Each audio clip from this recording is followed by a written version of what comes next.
नमस्कार मित्रों, अपन BSc second year में रियल एनालिसिस पढ़ रहे हैं और रियल एनालिसिस में अपन ने रियल सीक्वेंस के बारे में बात की थी। और रियल सीक्वेंस में अपन ने पढ़ा था सीक्वेंस क्या होती है, रेंज ऑफ सीक्वेंस क्या होती है, सीक्वेंस का इन्फिमम क्या होता है, सुप्रीमम क्या होता है। ठीक है, यहाँ तक अपन ने देख लिया था। आज अपन पढ़ेंगे मोनोटोनिक सीक्वेंस क्या होती है और सीक्वेंस का लिमिट पॉइंट क्या होता है। ठीक है, तो अपन देखते हैं मोनोटोनिक सीक्वेंस। एक दिष्ट अनुक्रम अपन पढ़ रहे हैं रियल एनालिसिस।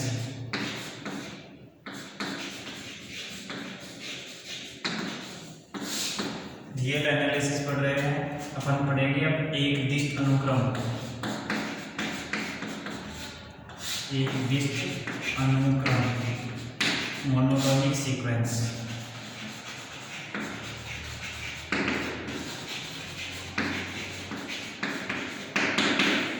मोनोटोनिक सीक्वेंस देखो, परिभाषा में लिखो, अनुक्रम एक्सएन में, अनुक्रम एक्सएन में यदि xn less than equal to xn हो और n लेस देन n। देखो, xn less than equal xm हो और n हो n से छोटा, n लेस देन m हो और xn xm से लेस देन हो, तब ये अनुक्रम एक दिष्ट अनुक्रम कहलाएगा, यानी कि यह मोनोटोनिक अनुक्रम कहलाएगा, मोनोटोनिक सीक्वेंस कहलाएगी। ठीक है, देखो या ऐसे गए xn + 1 greater than equal to xn for all n belongs to natural number. ठीक है, सभी नेचुरल नंबर के लिए xn + 1 है वो ग्रेटर देन हो xn से, अर्थात x1 less than equal to x2 less than equal to x3 less than equal to x4 less than this। ठीक है, ये अनंत तक चलता रहे ऐसे ही। ठीक है, तो ये मोनोटोनिक सीक्वेंस या एक दिष्ट अनुक्रम कहलाता है। ठीक है,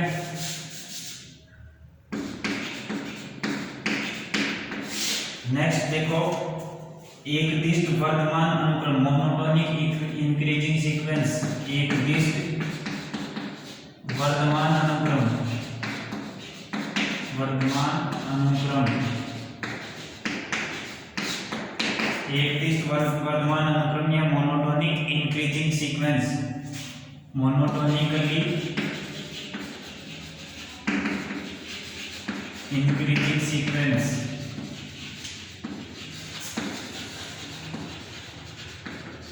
ठीक है, एक दिष्ट वर्धमान अनुक्रम क्या होता है, ये कह रहा है यदि xn + 1 greater than हो xn से और n belongs to natural number, xn + 1 greater than xn हो, ये देखो एक दिष्ट अनुक्रम, मोनोटोनिक अनुक्रम, या इसको बोलेंगे xn + 1 को ग्रेटर देन और इक्वल 1 है, और ये है xn + 1 को ग्रेटर देन xn है, इसको बोलेंगे एक दिष्ट वर्धमान अनुक्रम और इसको बोलेंगे वर्धमान अनुक्रम। ठीक है,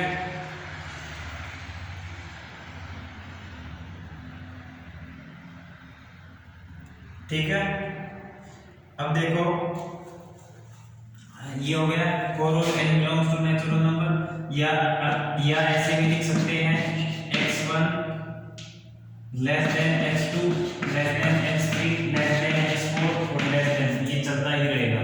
ठीक है, इसको बोलेंगे मोनोटोनिकली इंक्रीजिंग सीक्वेंस या एक दिष्ट वर्धमान अनुक्रम। ठीक है, अब इसी प्रकार से अगर ये हो तो अनुक्रम xn, तो अनुक्रम xn निरंतर एक दिष्ट वर्धमान अनुक्रम कहलाता है। तो अनुक्रम xn निरंतर एक दिष्ट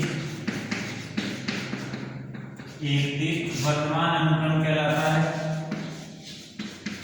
वर्धमान अनुक्रम कहलाता है। ठीक है, देखो इसी प्रकार सिमिलरली इसी प्रकार से यदि xn+1 इसमें तो था less than xn+1 greater than था और इसमें हो जाएगा लेस देन। अगर लेस देन हो तो मोनोटोनिक या वर्तमान अनुक्रम कहेंगे इसको, एक और इसको कहेंगे वर्तमान की जगह हास्यमान।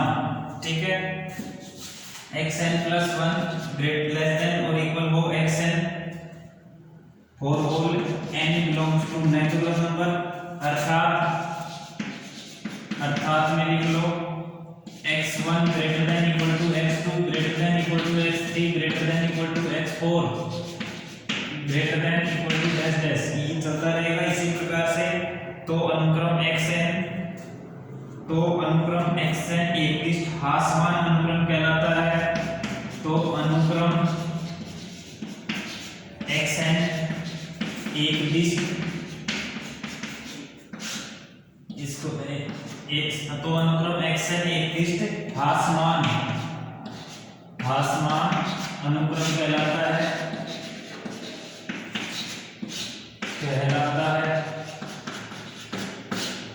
ठीक है। और यदि इसके बाद में यहां से और यदि xn+1 वो लेस देन xn हो और all n belongs to natural number सभी प्राकृत संख्याओं के लिए, तो यह है निरंतर एकदिष्ट वर्तमान। तो यह है निरंतर एकदिष्ट वर्तमान अनुक्रम कहलाता है।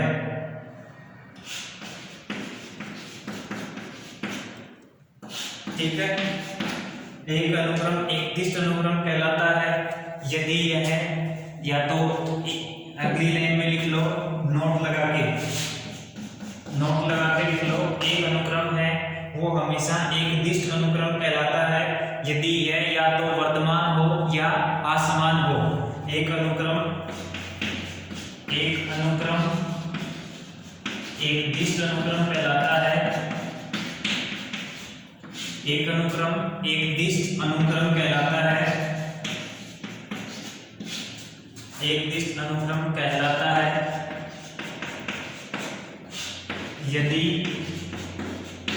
वह या तो वर्तमान हो या भासमान हो। ठीक है, एक अनुक्रम है वो हमेशा यह एकदिष्ट अनुक्रम कहलाएगा यदि वह या तो भासमान हो या वर्तमान हो। ठीक है, देखो मैं एक एग्जांपल लेके कह रहा हूं, एक एग्जांपल लेके अपन समझेंगे।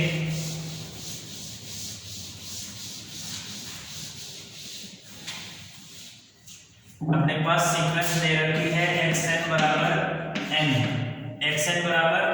यदि कि सीक्वेंस किस तरह से होगी, 1 2 3 4 5 एंड सो ऑन। ठीक है, ये सीक्वेंस दे रखी है, ये सीक्वेंस वर्तमान अनुक्रम है।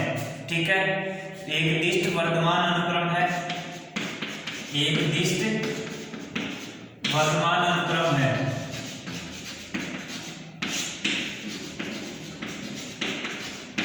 ठीक है, और दूसरी में एक नंबर ये ले लिया, दो नंबर xn बराबर मैं कह दूं माइनस का n, xn बराबर माइनस का n, तो अनुक्रम क्या होगा, -1 माइनस का 2 माइनस का 3 माइनस का 4 माइनस का 5 एंड सो ऑन। ठीक है, -1 -2 -3 -4 एंड सो ऑन, इसी तरह से चलेगी। तो यह अनुक्रम क्या होगा, देखो फर्स्ट टर्म -1, इससे अगला इससे घट रहा है, इससे छोटा है, इससे अगला और छोटा है और छोटा है और छोटा है, हर टर्म पीछे वाली से छोटी है। तो यह कैसा होगा, एकदिष्ट हास्यमान अनुक्रम होगा। यह अनुक्रम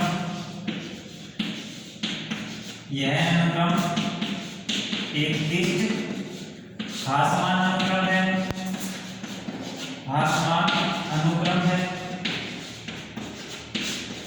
देखो अब नोट लगा के मैंने जो लिखा था, एक अनुक्रम एक निर्दिष्ट अनुक्रम कहलाता है यदि वह या तो वर्तमान हो या असमान हो। तो 1 व 2 एग्जाम्पल, उदाहरण 1 व 2, उदाहरण 1 व 2 दोनों एक निर्दिष्ट अनुक्रम है, दोनों एक निर्दिष्ट अनुक्रम है।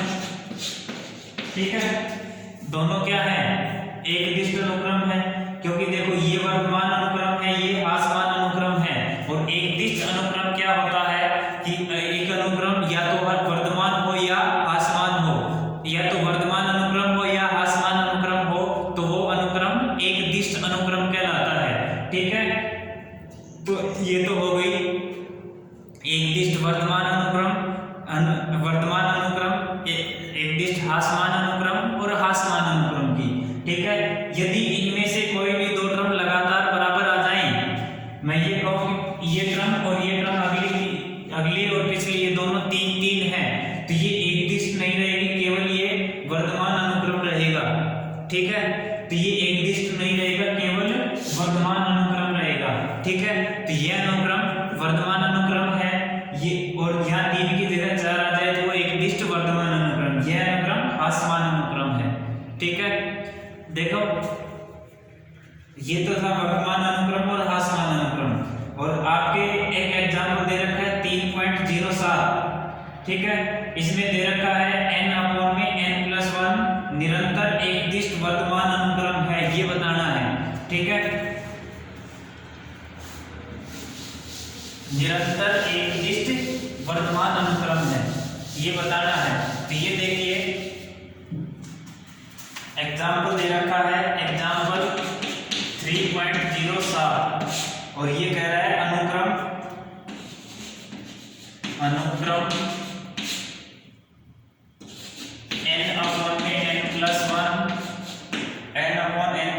निरंतर एक निर्दिष्ट वर्तमान अनुक्रम है, निरंतर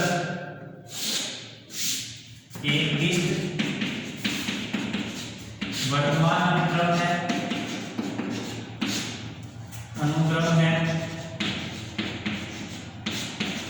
ठीक है, तो ये बताना है। अपन ने एक निर्दिष्ट वर्तमान के लिए क्या बताया था, xn+1 ग्रेटर देन होना चाहिए xn से। एक निर्दिष्ट वर्तमान के लिए क्या बताया था, xn+1 ग्रेटर देन होना चाहिए xn से। ठीक है, for all n belongs to natural number, xn+1 xn से बड़ा होगा तो एक तब एक